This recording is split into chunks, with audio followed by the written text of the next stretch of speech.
بالای شما که آمد، لا یستأخرون ساعتا ولا یستقدمون، هیچ کس حق ندارد این مرگ که من فرستادم او را یک ساعت یا پیش برتاید یا یک ساعت کفاش برتاید. هیچ کس حق ندارد. اجل آمد، با ساعت و با دقیقه و با ثانیه خودش باید که بالای بنده یا بالای چیزی نباشد هجوم خودش البته بکند.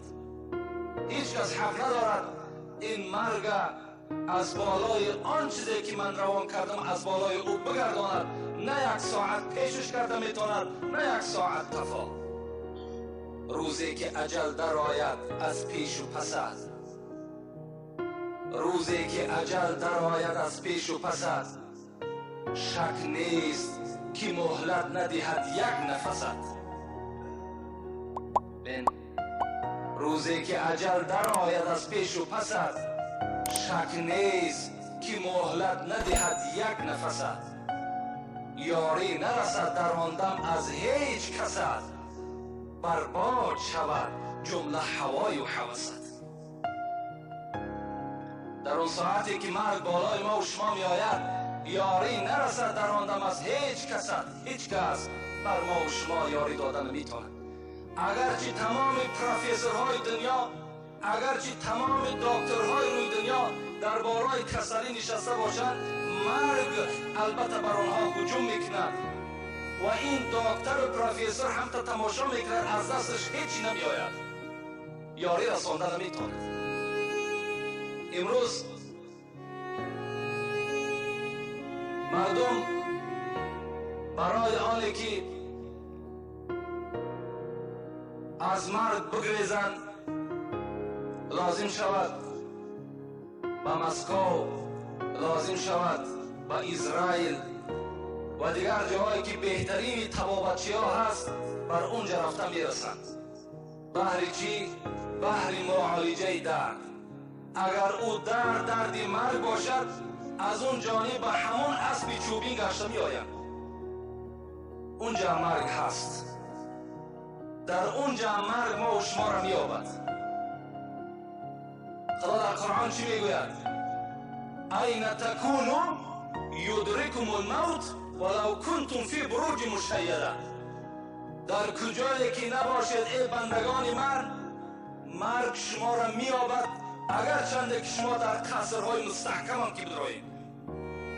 ولو کنتم فی بروج مشیده، اگر قصرهای مستحکمی که با منظره نوک سوزن سراخی نداشته باشد، مرگ آنجا داخل می شود.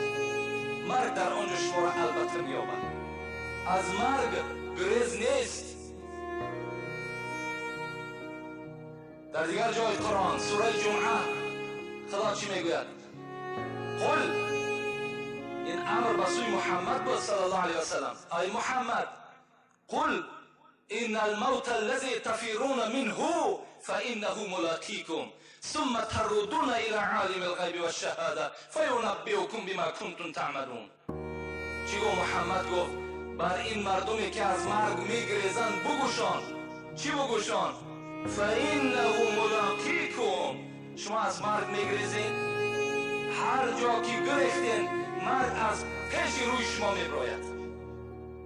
هر جا که میخواین روین مرگ از پیش چشم شما میبراید.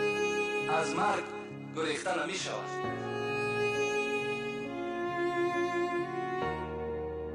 دیگر آیت قرآن سوره منافقون، استعیذ بالله ولا تدری نفس ماذا تکسب غدا ولا تدری نفس بأی ارض تموت. صدق الله العظیم. خدا چی میگوید؟ ولا تدری نفس ماذا تکسب غدا، شما نمیدانید که فردا به سر شما چی آمدنی است. شما نمیدانید. ولا تدری نفس بأی ارض تموت، شما نمیدانید که در کدام سرزمین شما جان به حق تسلیم میکنین. اینش هم شما نمیدانید. در کجا شما وفات میکنین هیچ کس نمیداند. تو نمیدانی که در خانه نزد فرزندات وفات میکنی. تو نمیدانی که در راه در سفر وفات میکنی. تو نمیدانی در یگان معرکه نان جان به حق تسلیم میکنی. تو نمیدانی که در راه یگان صدمه راه را دچار میشه، اینو تو نمیدانی، اینو هیچ کس نمیداند. در راه حضرت سلیمان علیه السلام بود میگد به این جوان خود از مصر بود، لیکن در کدام سرزمین خدا جانی او را گرفت. در راه حضرت سلیمان بود میگد یک جوان نزد حضرت سلیمان آمد. سلیمان گفت از تو یک خواهش دارم.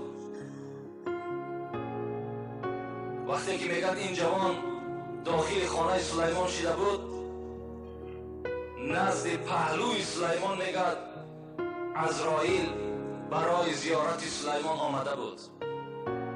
وقتی این جوان داخل شد و نزد سلیمان نشست و این عزرائیل میگد به این جوان چنان به یک شدت سخت نگاه کرد و بعد زمان رخصت از سلیمان گرفت و گفت من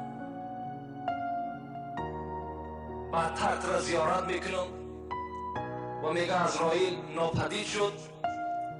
این جوان میگه با سلیمان گفت این گفت بر من بسیار با یک شدت سخت نگاه کرد که در وجود من لرزه و ترس پیدا شد. سلیمان گفت من یک خواهش دارم. من گفت شهر خیتای میرم، به نیت تجارت رفته ایستادم، همین باد امر کن که مرا برده بر همونجا برسان. زمانهای سلیمان خداوند میگوید در قرآن که تمام باد، تمام شمال، تمام جین و پری و دیو همه در زیر همین اطاعت سلیمان بود. میگوید حضرت سلیمان امر کرد باد را، مثل که امروز خیلی که یک سمالیات یک آدم به یک جای دیگه برده میرساند، این کار باد هم همین بود که انسان میگیره و بر کدام مکانی که میخواست برده میرسانید. میگه این جوان را گرفت برده در شهر چین همون خیتای رسانید و گشته آمد و در زمان میگه عزرائیل نزد سلیمان حاضر شد.